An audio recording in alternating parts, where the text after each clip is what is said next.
გამარჯობა მეგობრებო, როგორც ერთ-ერთ წინა ვიდეოში ვიხუმრე, არ გეგონოთ რომ ხელოვნური ინტელექტის მიერ შექმნილი კახა ბენდუკიძის ავატარი ვარ, არამედ გახლავართ ადამიანი, რომელიც დღეს უნდა გესაუბროთ AI, ანუ ხელოვნური ინტელექტის ფსიქოზის შესახებ. წინა ვიდეოში ვისაუბრე ზოგადად იმ აღტაცებაზე, რომელიც ხელოვნური ინტელექტთან მიმართებაში არის და იმაზე, რომ აუცილებლად უნდა გამოვიყენოთ ჩვენი გამოცდილება სოციალურ ქსელებთან მიმართებაში, როდესაც საქმე ეხება აი ამ რაღაცა ახალ ტალღას. ამ ვიდეოში კიდე როგორც დავაანონსე, ვისაუბრებ ხელოვნური ინტელექტის, ანუ ეგრეთ წოდებული chatbot ფსიქოზის შესახებ. ეს ტერმინი 2023 წელს დაამკვიდრა დანიელმა ფსიქიატრმა სორენ ოსტერგარდმა, როდესაც გამოაქვეყნა თავისი ნაშრომი სამეცნიერო ჟურნალ შიზოფრენიის ბიულეტინში და ამ ნაშრომს სათაურად ჰქონდა შეკითხვა,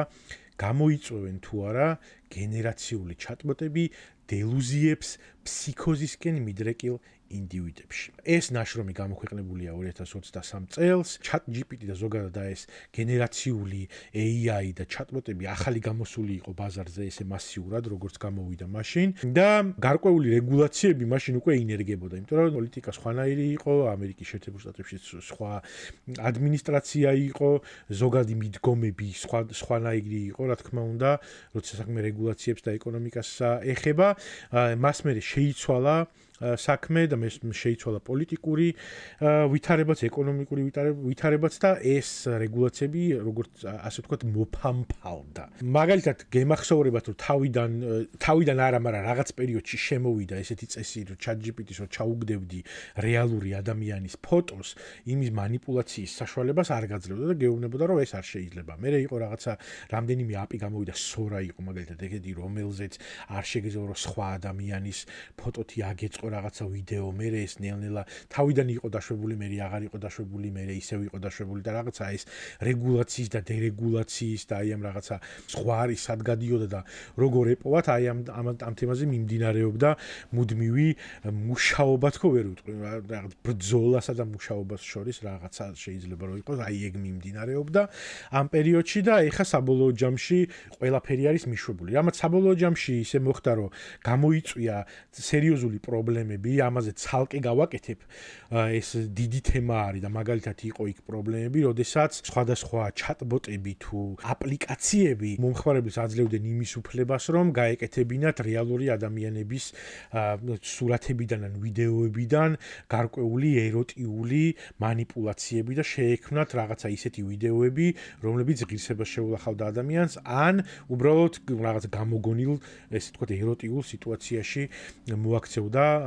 რეალურ ადამიანებს. თავიდან იყო ისეთი მომენტები, რომ ვთქვათ, ამ манипуляციების და ვთქვათ deep fake-ის ეპოქა, როდესაც დაიწყო, თავიდან იქ იყო ლაპარაკი იმაზე, რომ ვთქვათ, გაყალბება ხდებოდა სხვადასხვა ცნობილი ადამიანების, პოლიტიკოსების საუბრის და ამ შემთხვევაში უკვე ყველაზე გავრცელდა ეს თემა. იქ იყო მომენტები, როდესაც სკოლის მოსწავლეებმა თავიანთ კლასელებზე გააკეთეს რაღაცა ესეთი უცენზურო ტიპის მასალა ხელოვნური ინტელექტის დახმარებით და ნუ ამ თემაზე აუცილებლად ცალკე გავაკეთებ ვიდეოს. დღეს კონკრეტულად როგორც აღვნიშნე, AI ფსიქოზის შესახებ მინდა რომ გესაუბროთ. რეგულაციების თემას გავაგრძელებ ესე შესავლის ამბავში და გეტყვით, რომ მაგალითად შეიძლება გახსოვდეთ, რომ პირველი დიდი დაპირისპირება, როდესაც რეგულაციებს ან დერეგულაციას ეხებოდა რესპუბლიკურ პარტიაში ტრამპის ხელისუფლებაში მოსვლის შემდეგ, მოხდა სწორედ ხელოვნური ინტელექტის დერეგულაციის საკითხებში, როდესაც ტრამპის პირველი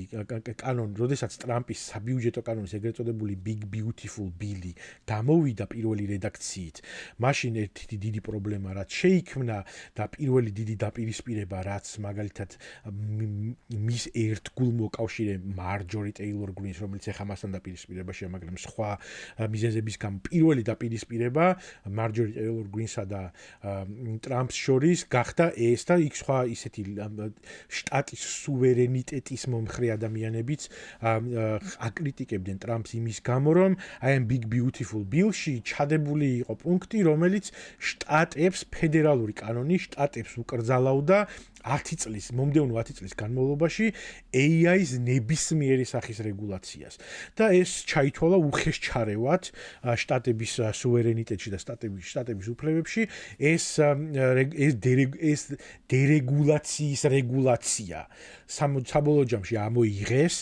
ამ კანონიდან და ისე გავიდა ეს, მაგრამ მაშინ მარჯორი ტეილორ გრინმა ეს იმდენად სერიოზული პრობლემა იყო, რომ დონალდ ტრამპი შეადარა და მისი ადმინისტრაცია ჩინეთის კომუნისტურ პარტიას. ეს პირდაპირ საჯაროდ ესე უწოდა, რომ მე ვარ მეგონაო, რომ თუ ესე ჩინეთის კომუნისტური პარტია ესავით მოიქცეოდაო პრეზიდენტი ტრამპიო. მოკლედ, ეს ამბავი რეგულაცია, დერეგულაცია სერიოზული თემა არის ამერიკაში. ეხაც მაგალითად რამდენიმე დღის წინ ერთ-ერთ შტატში გავიდა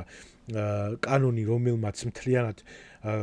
მოშალა გარკვეული მექანიზმები, რომელიც ავალდებულებდა კომპანიებს იმას, რომ უსაფრთხოების მექანიზმები დაენერგათ თავიანთ ჩატბოტებსა და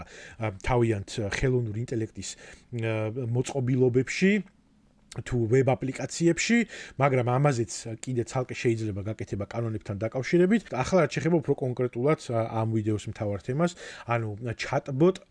ანუ AI ფსიქოს. ესე იგი, ოსტერგარდი თავის ნაშრომში წერს, რომ ის ტესტავდა ChatGPT-ის მენტალური ჯანმრთელობის თემებზე და იყო გარკვეული შედეგები, რომელიც დამაკმაყოფილებელი იყო და ეს ჩატბოტი იძლეოდა დაბალანსებულ და სწორ პასუხებს, როდესაც რაღაცებს ეკითხებოდა ან ამოიცნობდა რაღაც გარკვეულ პრობლემას. აი მაგალითისთვის ეს წერს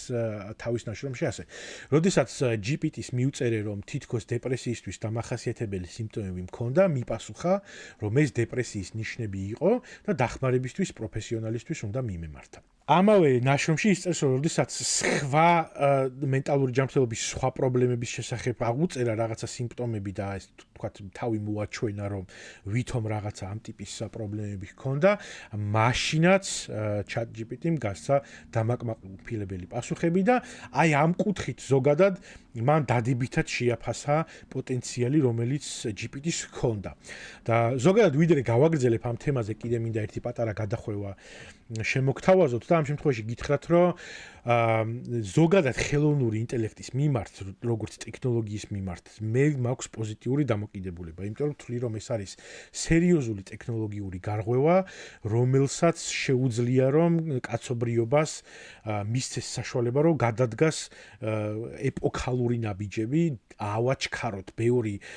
ესე იგი, ტექნოლოგიური წინსვლა, ვისწავლოთ ბევრი რაღაცა, ამოვხსნათ ბევრი საიდუმლო, რომელიც საბუნებისმეტყველო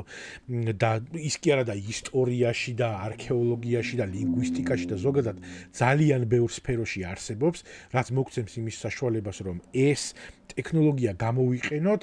როგორც რაღაცა სასარგებლო, რომელიც მოგცემს იმის საშუალებას, რომ უფრო სწრაფად ვიაროთ პროგრესისკენ. აი მაგალითად წინა ერთ-ერთ ვიდეოში მაქვს ლაპარაკი იმაზე, რომ ცხოველების ენის გაშიფრვა და რაღაც გარკვეული ლექსიკონის შედგენა მოახერხეს სხვადასხვა მეცნიერებმა. იქ დაახლოებით 10 წლის წინ იყო თუ არ ვცდები, როდესაც ზოგადად ეს ჩატბოტები გამოსული არ იყო ჯერ, მაგრამ აი ეს ხელოვნური ინტელექტის თემაზე, როდესაც დაიწყო უკვე აქტიურად საუბარი, მაშინ მახსოვს, რომ ლაპარაკი იყო იმაზე, რომ ერთ-ერთ ესეთ ხელოვნურ ინტელექტს, ერთ ამ პროგრამას ასწავლეს ჭადრაკი, ესე იგი მისცეს მთელი მასალა, რაც კი კაცობრიობამ იცოდა ჭადრაკის შესახებ, ყველა ნათამაშები პარტია, ფილოსოფიური ნაშრომები, ისტორია, ყველაფერი აბსოლუტურად და ხელოვნურმა ინტელექტმა აღმოაჩინა ისეთი სტრატეგიები ჭადრაკში და ისეთი სვლები, რომელზეც კაციშვილს არასოდეს არ უფიქრია და ალბათ ვერასოდეს ვერ იფიქრებდა. აი საერთოდ განსხვავებულად და განსხვავებული კუთხე აღმოაჩინა ჭადრაკის. ანუ შესაბამისად, აი ესეთი ტიპის გამოთვლები, რომელიც ჩვენ დაგვეხმარება იმისთვის, რომ რაღაცა ახალი აღმოვაჩინოთ, ან რაღაცა ის საიდუმლოები, რომლებიც იმალება ფიზიკაში, ქიმიაში თუ ბიოლოგიაში უფრო მალე და მარტივად გავიგოთ, ამისთვის ეს არის შესანიშნავი ტექნოლოგია. მაგრამ სამწუხაროდ, როგორც წინა ვიდეოში აღვნიშნე, ისევე როგორც სოციალური ქსელები, ეს ტექნოლოგია იქცა რეალურად პროდუქტად. და მთავარი მიზანი იმ ხალხისა, რომელიც ფლობს აი ამ პროდუქტს არის ის რომ ჩვენ გავხდეთ ამის მომხმარებელი როგორც ესე იგი კონსიუმერები რა ფული გადავიხადოთ გამოვიყენოთ და ეს კი არ მოხდეს რაღაცა სასიკეთოდ კი არ წაგვადგეს ჩვენ ცხოვრებაში არამედ მიჯაჭვულობის ინდუსტრია შეიქმნას, რომელიც მე დამსვავს კომპიუტერთან და მუდმივად მამყოფებს რაღაცა აი ამ სპირალში, რომელიც მე დამაბრუნებს და მუდმივად აი ეს რაღაცა დაუსრულებელი წრე იქნება, რომელშიც მე გამოვიყენებ აი ამ ტექნოლოგიას, არა როგორც ტექნოლოგიას, არამედ როგორც პროდუქტს. და სამწუხაროდ აი ამის საშიშროების წინაშე ვდგავართ, იმიტომ რომ მუდმივად აქ არის ლაპარაკი რომ რა თქმა უნდა ყველაფერზე მნიშვნელოვანი არის ის რომ ფული აკეთოს ამ ხალხმა და იქ აი ეს დერეგულაციებიც მათ შორის არა მარტო ზოგადად თვითონ ხელოვნური ინტელექტის მიმართ რაღაცა თავდაცვითი და დაცვითი მექანიზმების ჩაშენება როგორც პროგრამასთან, არამედ უკვე ფიზიკურად როდესაც გამოდის დატა ცენტრებზე, როდესაც არის ლაპარაკი წყლის გამოყენებაზე, როდესაც არის რადიაციაზე, როდესაც არის ლაპარაკი, ამაზე კიდე ცალკე გავაკეთებ ვიდეოს აუცილებლად. ამ ყველაფერის მთავარი თემა არის რომ, ესე იგი, მთავარია ფული აკეთონ, ეს რომ მნიშვნელოვანი არის რომ ფული თუ არ გავაკეთეთ, აბა ისე мотиваცია არ გვექნება რომ განვავითაროთ ეს თემა და იმისთვის რომ ეს ყველაფერი განვითარდეს და ფული ვაკეთოთ, ამისთვის ადამიანებს უნდა რაც შეიძლება მივაწოდოთ ბევრი და პროდუქტად ქცეული ტექნოლოგია და თუ რაღაცა მოხდება, ეს არის აუცილებელი სიბოროტე იმისთვის რომ რაღაცა გავაკეთოთ. სინამდვილეში ეს ასე არ საჭიროებს. მით უმეტეს ეს ისეთი ტექნოლოგია არის, რომელიც გამოყენებაც შესაძლებელი არის ეგრეთ წოდებული აუცილებელი ბოროტების გარეშე რა. და მაინც და მაინც გამდიდრებაზე თუ არ იქნება ორიენტირებული კაცობრიობა, როგორც აი ერთიანად აი ამ ტექნოლოგიის მფლობელი და ეს თუ არ იქნება ესე იგი კონცენტრირებული ვიღაცა სამი ტიპის ხელში, რომლისთვისაც ფეხებზე ეკიდება ყველაფერი და ოცნებობენ იმაზე რომ არ იქა მარსზე გაფრინდნენ, მაგრამ მარსზეც კი არ მიფრინავენ და ერთადერთი პლანეტა რომელიც მთელ სამყაროში გვიცით რომ მხოლოდ და მხოლოდ ამ პლანეტაზე შეგვიძლია ადამიანებს ცხოვრება, ამ პლანეტასაც კი ანადგურებენ იმით რომ უბრალოდ რაც შეიძლება მეტი მაყუთი იშოვონ. თუ რაღაცნაირად მოვახერხებთ ამას, ეს ტექნოლოგია იქნება ის ტექნოლოგია, რომელიც მოგცემს იმის საშუალებას, რომ მართლა განვითარდეთ და შეიძლება რაღაც დროს მართლაც წავიდეთ მარსზეც და გავსდეთ მზის სისტემასაც და galaktikats მოვიაროთ და ასე შემდეგ და მოკლედ ძალიან სერიოზული სარგებელი მივიღოთ ამ ტექნოლოგიისგან, მაგრამ სამწუხაროდ ეს კიდევ ერთხელ სხვა ტექნოლოგიებთან ერთად რომელიც მანამდე გქონია, არის ბოროტად გამოყენებული სხვადასხვა კონკრეტული ინდივიდების მიერ, რომლებმაც რაღაც მომენტში დაგვაჯერეს, უვითომ გენიოსები არიან და სინამდვილეში მე შეხედან რაღაცა ტექ იმებზე კონფერენციებზე მოწეულები, დაკეტამინებულები, განგრეულ კაიფში და გვებაზრებიან რაღაცა იდიოტურ ტექნოკრატიულ სისხლისმღვრელ ფილოსოფიებზე, იმასთან დაკავშირებით, რომ ეხა თუ გვინდა რაღაცა ჯიგრულად 1-2 კაცი უნდა მოკვდეს კიდევაც და არ გამოვა ეგეთი ამბავი და იმისთვის რომ ამ ხალხს არ მიუცეთ იმისი საშუალება, რომ ესე გამოგვიყენონ უაზროდ და თან ყველაფერთან ერთად დაგვარწმუნონ რომ ეს აუცილებელია და სასარგებლო არის, იმიტომ რომ ხო ეს ზოგადად არის იდეოლოგიურ, ეს რაღაცნაირად იდეოლოგიურ დისკუსიადაც იქცა რა, რომ თითქოს ესე იგი, ხო რა ვქნათ ეხლა თუ მოკვდება რამდენიმე 1000 ადამიანი ან 10000-ობით ადამიანი იმისთვის რომ იმას რა ქვია თან ეს ხალხი იმას გეუბნება რომ ვარლამარავიძე და კომუნისტები რომ ამბობენ რომ რა მნიშვნელობა აქვს 1 და 2 ადამიანის სიცოცხლეს, როცა საქმე მილიონების ბედნიერებას ეხება, ეს კომუნიზმი არის, მაგრამ ამას თუ ვიღაცა დაკეტამინებული CEO გეტყვის, ეს არის მემარჯვენეობის და კაპიტალიზმის და ინდივიდუალიზმის ზეიმი, ანუ აბსოლუტური აღრევა მოხდა რაღაცნაირად ამ იდეოლოგიებში კი არა და რაღაცა საერთოდ კვაზი იდეოლოგიები წარმოიქმნა, რომელზეც გვარწმუნებენ რომ ეს არის სასარგებლო და ეს არის ის რაც არის უნივერსალური ჭეშმარიტება და არ ვეთანხმები მე ამას და რაც უფრო მეტი გვეცოდინება ამ თემაზე და რაც უფრო მეტს მიმჯერებთ, მით უკეთესი იქნება ის და მით უკეთესად გავიგებთ სინამდვილეში რა ხდება ჩვენს გარშემო. ეხლა დავუბრუნდე ძირითად თემას, რომელიც არის AI ფსიქოზი. ხო და მოკლედ ამ თავის ნაშრომში ოსტერგარდი ამბობს ეგეთ რაღაცას, რომ ჩვენ ისედაც გვაქვს გამოცდილება მაგალითად ონლაინ ურთიერთობებისა, ხო, როდესაც ადამიანები შედიან ინტერნეტში, სოციალურ ქსელებში, ჩვენ გვაქვს ეს ალგორითმები, რომლებიც არის მოწყობილი ისე, რომ შენ რა ინფორმაციაც გაინტერესებს და რა ინფორმაციასაც სწავლობს, ხო, რა ტიპის ვიდეოსაც შენ უყურებ ყველაზე დიდხანს და ყველაზე ხშირად, მხოლოდ და მხოლოდ იმ თემატიკის ვიდეოებს გაწვის უფრო მეტს და მეტს, ნელ-ნელა აფართოვებს შენი გემოვნების ლექსიკონს და სწავლობს იმას თუ რა მოგწონს და უფრო მეტ ესეთ მასალას გაძლევს და საბოლოო ჯამში გითხრევს და ხდის მიჯაჭულს ამ პროდუქტების მიმართ, იმიტომ რომ ამ ალგორითმების მიზანი არის ის, რომ შენ რაც შეიძლება დიდი ხანი გაატარო აი ამ აპში, იქნება ეს Facebook-ი, TikTok-ი თუ Instagram-ი, იმიტომ რომ ამ ადამიანებისთვის მნიშვნელოვანი არის ის, რომ შენ იყო მომხმარებელი, მუდმივად იყო ჩართული აი ამ ქსელში. ამან გარკვეულწილად ჩვენ გვაჩვენა ნეგატიური შედეგები, როდესაც ეს ალგორითმები და ეს მიჯაჭულობის თემა და ეს რაღაცა ერთი და იგივე შენს გემოვნებაზე მორგებული ინფორმაციები გამოიყენა პროპაგანდამ. და ეხაც მით უმეტეს ეს კიდევ უფრო მეტად იხვეწება და ქართულ რეალობაშიც ვხედავთ ჩვენ ამას, რომ ისეთ ვიდეოებს აკეთებენ და ისეთი ვიდეოები არის შემოყრილი TikTok-ზე, Facebook-ზე, რომელიც მოკლე არის და ზუსტად იქ ურტყავს, სადაც პროპაგანდას უნდა. და გტოვებს აი ამ ინფორმაციულ წრეში, რომლის გარღვევაც უკვე აღარ გაინტერესებს შენ, იმიტომ რომ შენ იმდენად ზღვა ინფორმაცია მოგეწოდება ამ ყველაფრის, რომ აი ამ ინფორმაციის სიჭარბე საბოლოო ჯამში გიქმნის იმ ილუზიას, რომ რახან ამდენი წყარო არსებობს და ამდენი ვიდეო არსებობს და ამდენი ინფორმაცია არსებობს რაღაცა საკითხზე, ესე იგი ეს სიმართლეა. და აი ამ ყველაფრის, აი ამ სიდიდით და აი ამ მოზღვავებით ინფორმაციისა და ალგორითმის სწორად პროპაგანდისტულად გამოყენებით იქმნება საზოგადოებრივი აზრი, რომლის შეცვლაც ან რომელთანაც ადეკვატური საუბარი შემდეგ უკვე ძნელდება თავისთავად. ხო და აი ამ ყველაფრიდან გამომდინარე, ოსტერგარდი ასკვნის, რომ ეს უძლიერესი ტექნოლოგია, როგორიც არის ხელოვნური ინტელექტი, შეიძლება წარმოადგენდეს საფრთხეს, იმიტომ რომ აქაც როგორც აღვნიშნე, მთავარი მიზანი ხდება იმისა, რომ მომხმარებელი გახდეს ამ არატექნოლოგიის მოსარგებლე პიროვნება, რომელიც რაღაცა სასიკეთოს გააკეთებს თავისთვის და თქვათ გარშემომყოფებისთვის ან თუნდაც პლანეტარული მასშტაბით. არამედ გახდეს უბრალოდ მომხმარებელი, რომელიც მუდმივად აი ამ პროდუქტს, როგორც პროდუქტს ისე მოიხმარს. ბოლო წლებში, როდესაც პროპაგანდაზე არის ლაპარაკი და განსაკუთრებით ამერიკაში არის ხოლმე ძალიან ხშირად ამ თემაზე ლაპარაკი, რომ აი ადამიანები იმდენად ჩაიკარგნენ რაღაცა შეთქმულების თეორიებში და აი ამ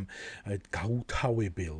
ესე იგი ციკლში საინფორმაციო, რომ ზოგი ადამიანი ამბობს, რომ საკუთარ ოჯახის წევრსაც ვეღარ ვცნობ, რომ იმდენად ისეთი რაღაცეების სჯერა, რომ საერთოდ აზრიც აღარ აქვს ლაპარაკი, არა და ჩვეულებრივი ნორმალური ადამიანი იყო, განათლებული, ანუ განათლებასაც არანაირი მნიშვნელობა აღარ აქვს, მენტალური ჯანმრთელობის ფონი და ისტორია ჰქონდა თუ არა ადამიანს, ამასაც მნიშვნელობა აღარ აქვს,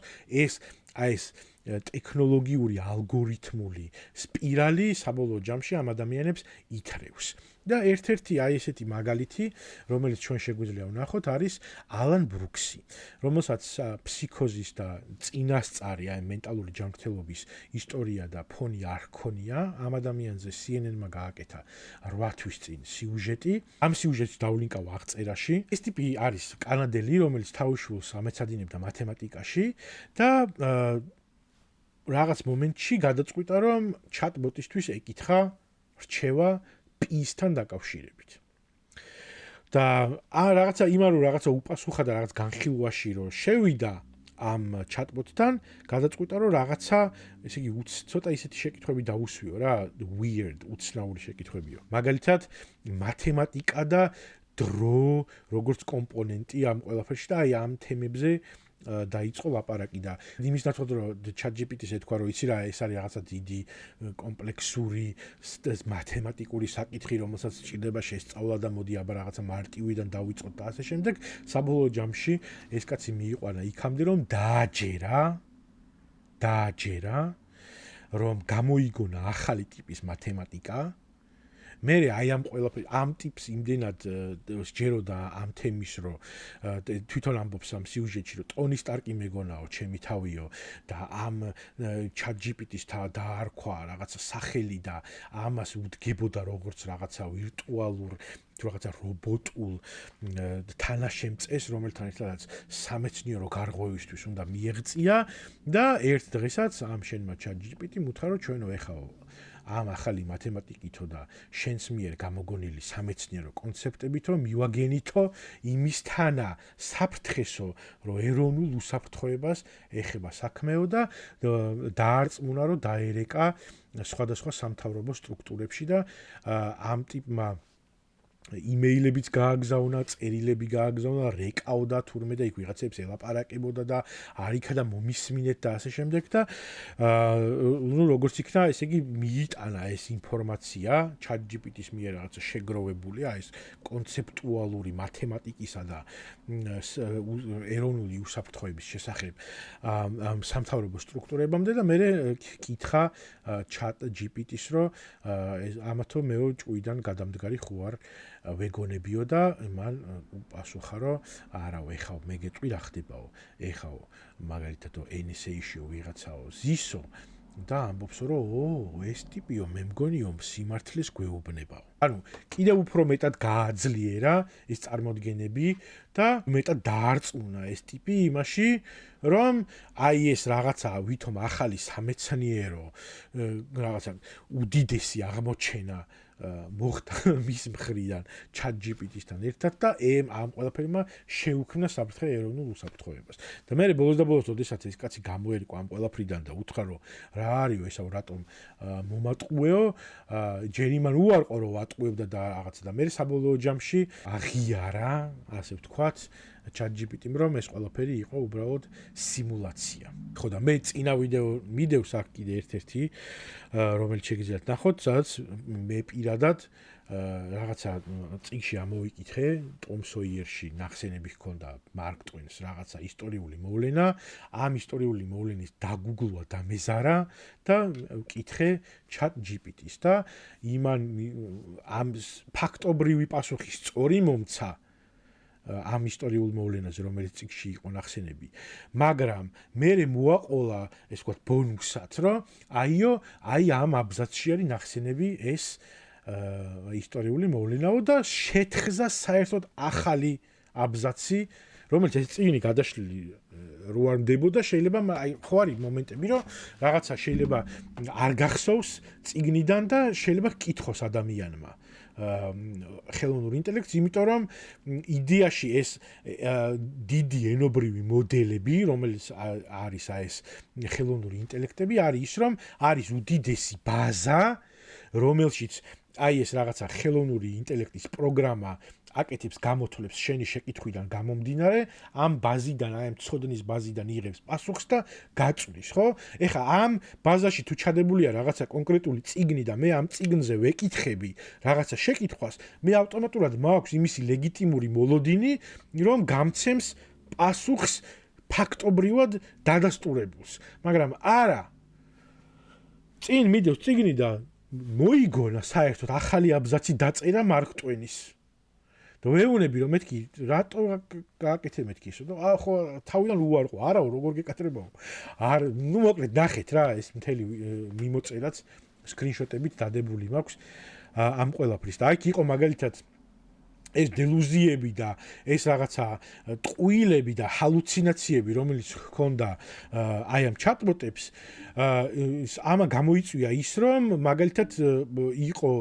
ნიუსები იმასთან დაკავშირებით რომ სხვადასხვა ბიბლიოთეკები და ბიბლიოთეკარები აქვეყნებდნენ განცხადებას და იყო ამ თემაზე ძალიან ბევრი ჩიკაგოში იყო მაგალითად რამდენიმე შემთხვევა როდესაც ადამიანები მივიდნენ ბიბლიოთეკაში და ითხოვდნენ წიგნებს რომლებიც არ არსებობდა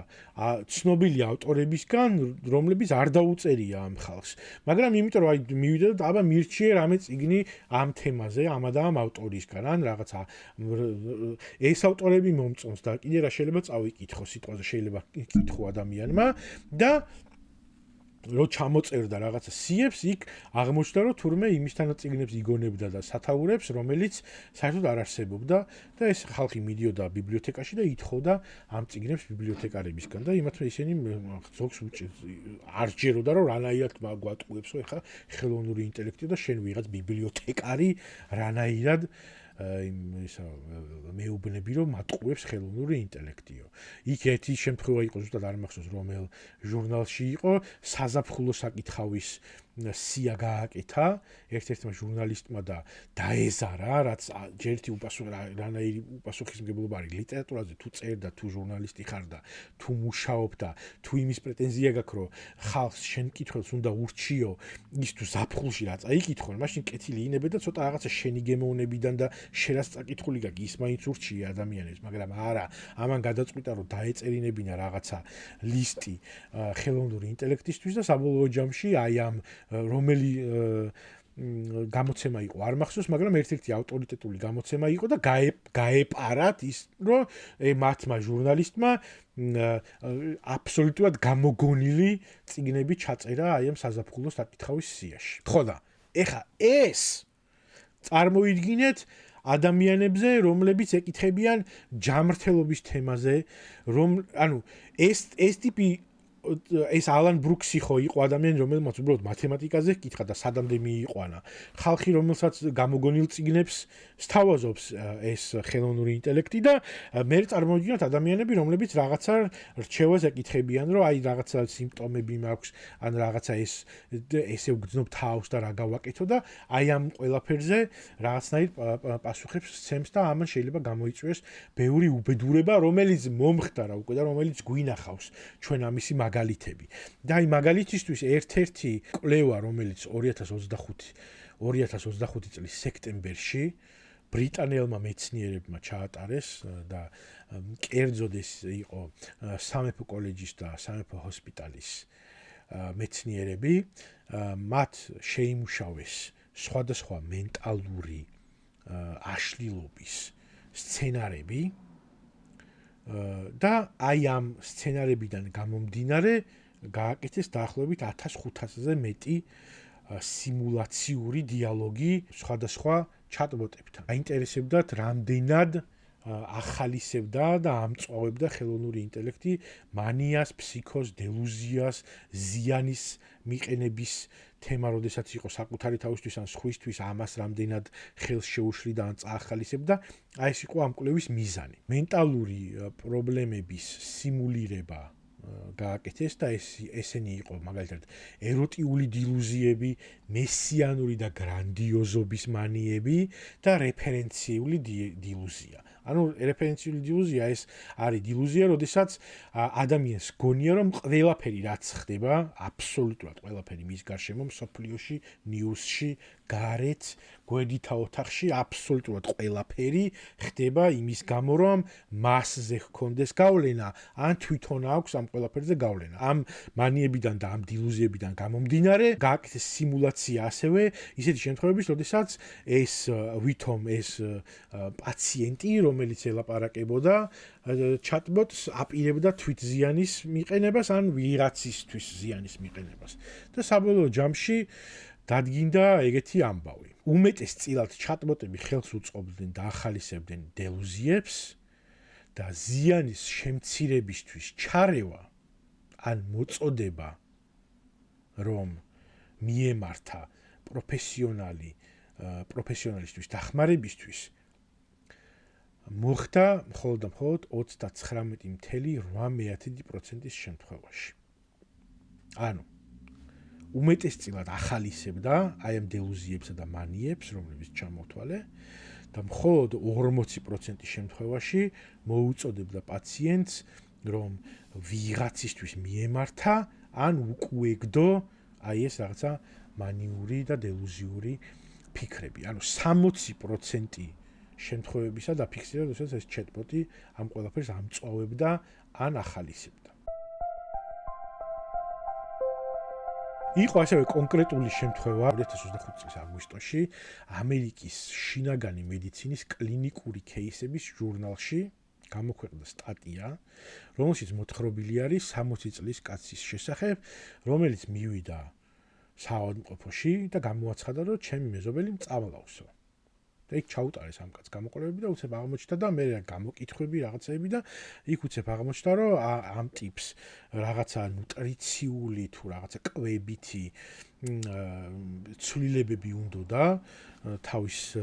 დიეტაში და კვებაში და chat GPT-ს მოწოდებით ქლორიდი ჩაანაცვლა ბრომიდით.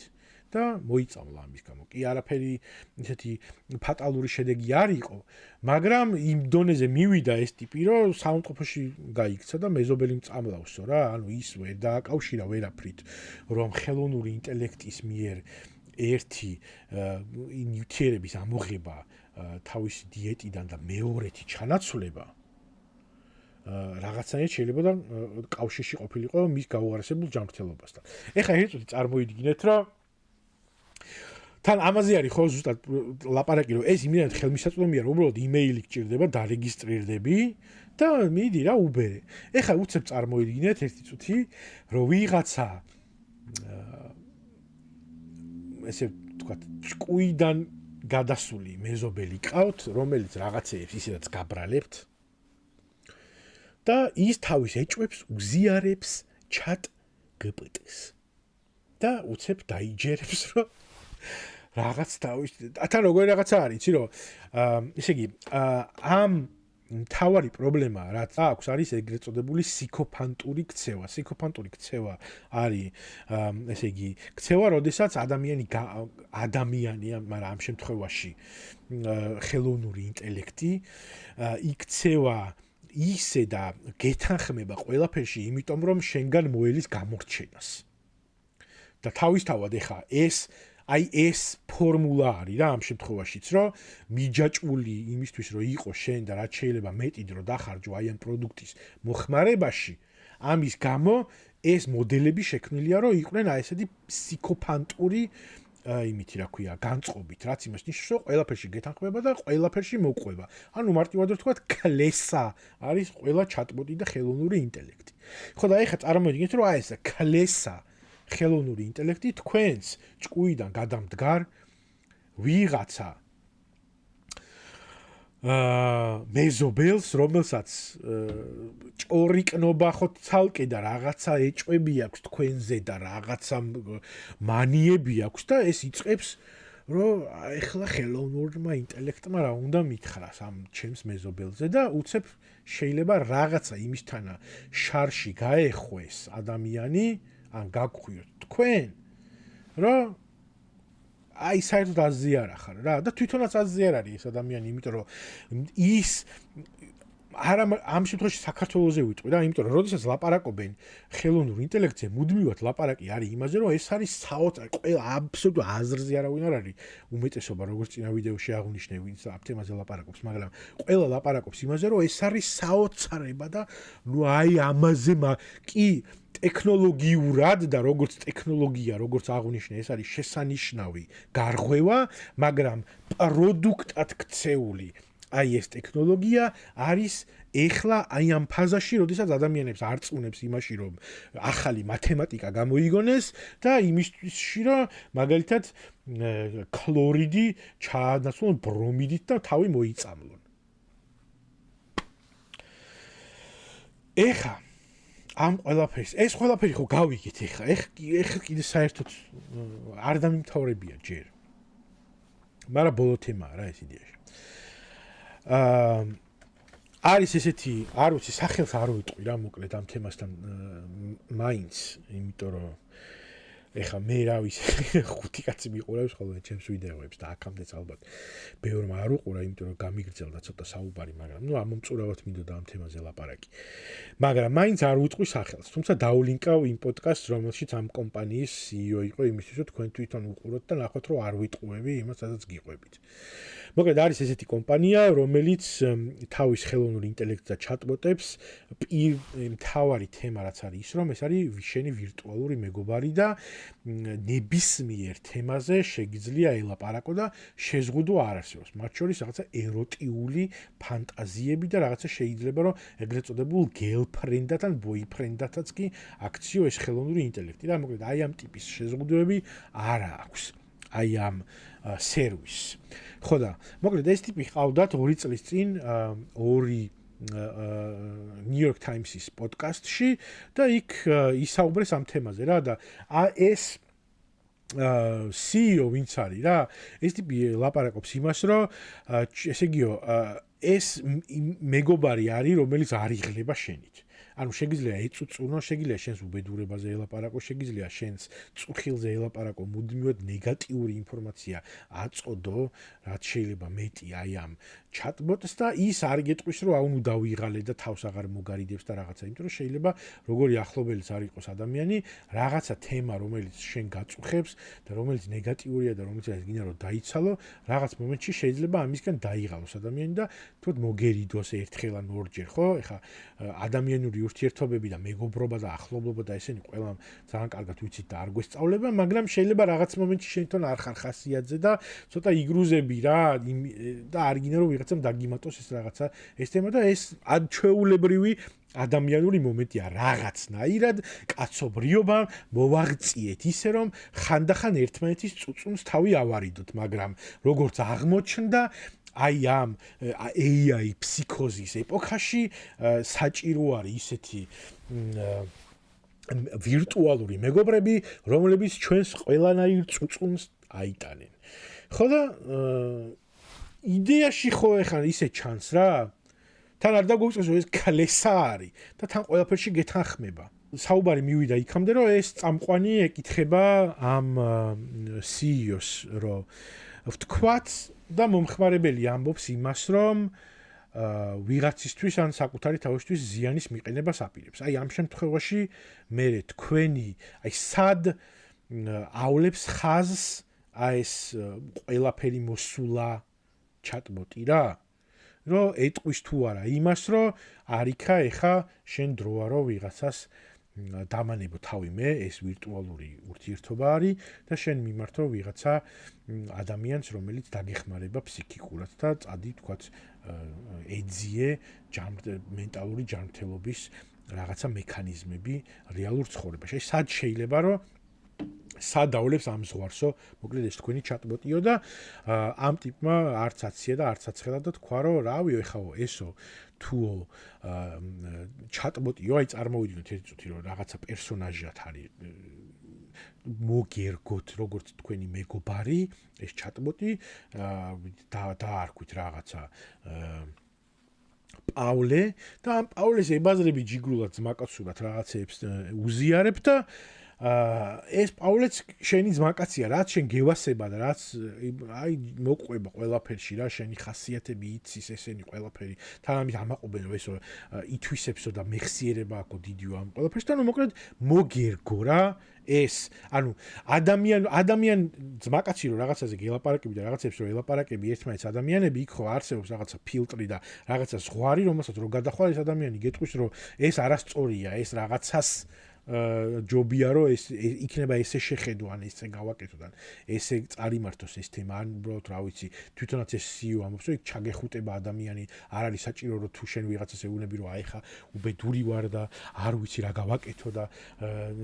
ხანდახან ვფიქრობ რომ რაღაცა თავი ხო არ მოვიკლან რაღაცა ეგეთ თემებზე ხო შეიძლება ესე რიტორიკულად თქვა ესეთი რაღაც ადამიანმა და იქ შეიძლება ვიღაცა ჩაგეხუტოს განუგეშოს და რაღაცა და იგივე პონჩიო არის ესეცო და გასაგებია ესო რა წამყვანი ეუნება. კიო, მაგრამ ეგ ხო ადამიანური პონტია, შენ ადამიანი ხარ, მეგობარი ხარ იმ ადამიანს იცნობ და შეგიძლია იმის ამოცნობა, რომ ვიღაცა ამას რიტორიკულად ამბობს ამ თემას და რაღაცა უბრალოდ ჩაშვებული არის ემოციურად იმ მომენტში და შენ ანუგეშებ, თუ რაღაცა სერიოზული საგანგაშო მომენტი არის რა. და რატო ვაკისრებთო აი ამ ტიპის პასუხისმგებლობას რაღაცა ჩატბოტს, აი ამ დიდ ენობრივ მოდელს, რომელიც კიდევ ერთხელ მინდა აღვნიშნო, წინა ვიდეოში მაქვს აღნიშნული, რომ არის რეალურად რაღაცა დიდი ბაზა, რომელიც არის ჭკვიანი კალკულატორი, რომელსაც შენ რაღაცას მიწერ, ის აი იმ თავისი ცოდნიდან შენს მიერ ადრე მიწერილი შენი ხასიათის, შენი აი ამ რაღაცა ქსოვილი, რომელიც გააქვს წერის თუ ემოციური, აი ამ ქსოვილზე დასწავლილი პასუხების მიხედვით გექლესავება და აი ამ ქლესას რატომ დიდ კალკულატორს რატომ ვაკისრებთ იმ პასუხისმგებლობას, რომ ამან უნდა ამოიცნოს ჩვენ, ესე იგი, მართლა შეიძლება რაღაცა ზიანის მიყენებას ვაპირებდეთ საკუთარი თავისთვის თუ ვიღაცისთვის თუ არა, რატო ვაკისრებთ ამას? და ამის პასუხი არის ეს, რომ ეხლა რავი ეს როგორც ესე იგი პერსონაჟი თუ ჩათვლის, რომ ამ ადამიანს მართლა სჭირდება პროფესიონალის დახმარება, მაშინ გააგზავნის და ეტყვის, რომ მიდი ეხა მიმართე ეს თუ უყურე ერთი თვით რას ამბობს. რაღაცა ჩაშენებული მექანიზმი კი არ არის ეს. არამედ აი რო ელაპარაკები, ეს ესე იგი აი ამ დიდმა ენობრივმა მოდელმა კიდევ ერთხელ კალკულატორმა უნდა გამოთვალოს, რომ შენ და აი ამ გამოთვლებიდან გამომდინარე იდეაში ვითომ ფსევდო შეფასება გააკეთოს იმისა, შენ ადამიანს მომხმარებელს მართლა გჭირდება თუ არა მენტალური დახმარება. და აი ამის მიხედვით გადაწყვიტოს, თან ეს გადაწყვეტილებაც ხო აბსტრაქცია, იმიტომ რომ არაფერს არ წყვეტს რეალურად გამოთვლებს აკეთებს, ხო? აი ეს გადაწყვიტოს შენ მიგითითოს თუ არა იმაზე რომ წახვიდე და დაელაპარაკო პროფესიონალს თუ არა. იმიტომ რომ მომხმარებელსო, აი უყურე როგორი რაღაცა, როგორც მომხმარებელს ისე უყურებს ეს ხალხი, როგორც პროდუქტს ისე უყურებს და ამას ამბობს, რომ მომხმარებელს იმ მომენტში არ უნდა და არ ეძებს მომხმარებელი, ჩვენთან მოსული მომხმარებელი იმას, რომ ჩვენ წინასწარ დაწერილი ტექსტი გავუგზავნოთ. გთხოვ დარეკე ეხა მენტალური ჯანმრთელობის ცხელხაზზე და გააგრააცა. გესმის, ანუ ეს ამოგდებული აქვს, ანუ იხსნის ამ პასუხისმგებლობას თვითონ და ამბობს იმას, რომ მე ბოლომდე ვაძლევ უფლებას მომხმარებელს ელაპარაკოს ამ რაღაცა ვირტუალურ მანქანას და ის ვირტუალური მანქანა თავისი პერსონაჟის სცენარიდან გამომდინარე ჩათვლის თუ არა იმას, რომ შენ გაგაგზავნოს სადღაც ვიღაცას და იმიტომ რომ და ამის არგუმენტად აქვს ის, რომ ეხლა შენო ადამიან მეგობარი რაღაცას გეუბნებაო, შენო პირდაპირ ხო არ ეუბნებიდი, რომ რას ამბობ, ეხლა წამოდი წავიდეთ ფსიქიატრთან და იმასთან და ეს ტიპი ეუბნება, რომ ეგ ხო გასაგებია, იმიტომ რომ შენ ადამიანი ხარ, მეგობარი ხარ, იცნობ და შეგიძლია რაღაცების ამოცნობა და თან ადამიანებსაც არ შეუძლიათ ხშირ შემთხვევაში ამის ამოცნობა, ხო? იმიტომ რომ ბედნიერი გიგონია ადამიანი იცინის, კარხასიათზეა მშვენივრად არის და მე ვცებ გაიგებ, რომ რაღაცა საკუთარ თავს ზიანი მიაყენა. ესეც ძალიან ხშირად არის ხოლმე. ხო და ესეთი ტიპის და თან აქ უყურე როგორ რაღაც არის, აქ მით უმეტეს არსებობს ჩატბოტების შემთხვევაში და როდესაც აი ესეთი ვირტუალური მეგობარი არსებობს, პირიქით არსებობს ამის ეს სასარგებლოდ შეიძლება გამოიყენო, აი ზუსტადაც იმიტომ რომ შეიძლება შენ როგორც ადამიანს არ გითხრას შენმა მეგობარმა რომ საკუთარი თავისთვის ზიანის მიყენებას აპირებს, მაგრამ აი ეს ნდობა რომელიც გაუჩნდა ამ ჩატბოტის მიმართ შეიძლება იმიტომ რომ ის რაღაცა შეიძლება გათვითცნობიერებულიც აქვს ის რომ ის უსულო რაღაცა იმას საგანს ასე ვთქვათ ელაპარაკება და ამიტომ აი ეს ფილტრი მოხსნილი აქვს და შეიძლება რაღაცა ბევრად უფრო გულწრფელად უთხრას თვით ზიანის შესახებ ან ვიღაცეებისთვის ზიანისთვის მიყენებისთვის და ეს შეიძლება ზუსტადაც იყოს შესაძლებლობა იმისა რომ ესეთი კრიზისული მომენტები აღმოვაჩინოთ და სასარგებლო ნაბიჯები გადაიდგას მენტალური ჯანმრთელობის მხრივ, მაგრამ არა აქ როგორც მომხმარებელს ეს სიამოვნება იმ მომენტში, კრიზისულ მომენტში მომხმარებელსა და პროდუქტს შორის არსებული ინტერაქცია არის თურმე მთავარი. აი ეს არის აქ პრობლემა ამ ტექნოლოგიაში. თვითონ ტექნოლოგია კი არა, არამედ აი ეს მიდგომა. ხო და ეხლა გეტყვით ბარემ ეგეთი სანამ ამას ჩავწერდი, იყო ესეთი ნიუსი, რომ მაგალითად ამერიკაში ფედერალური კანონი და რეგულაცია AI-ს არსებობს, სხვადასხვა შტატებში არსებობს გარკვეული მექანიზმები, რომლებიც უნდა შეგახსენოს, რომ ეს ნამდვილი ადამიანი არ არის, ვისაც ელაპარაკები ან რაღაცას ისეთ სიტყვებს თუ ახსენებ, რომელიც მიანიშნებს იმაზე, რომ რაღაცა უბედურების ჩადენას აპირებ, ამაზე მიგითითებს ან შეატყობინებს ავტომატურად ვიღაცას. ეს მექანიზმები აქა-იქ არსებობს. მაგრამ ეს მექანიზმებიც ლობიზმის და კორპორატიული ფულის ხარჯზე ქრება. ეგერ იყო მაგალითად კოლორადოში ეხა გუშინ გავიდა კანონი, რომელმაც მთელი ეს მექანიზმები, რომელიც მომხმარებელს იცავს აი ამ ზიანისგან, რომელიც მე ჩამოვთვალე, მთლიანად მოსპო. და რა შანსი აქვს მომხმარებელს? აი ეხა აი ამ ხელა ინდუსტრია იბრძვის იმისთვის, რომ მომხმარებლამდე მიიტანოს რაღაცა პროდუქტი, რომლის მიზანიც არის ის, რომ ამ მომხმარებელმა რაც შეიძლება მეტად ეს ყველაფერი მოიხმაროს და არანაირი დაცვის და რეგულაციის მექანიზმები არ არსებობს. პირიქით, როგორც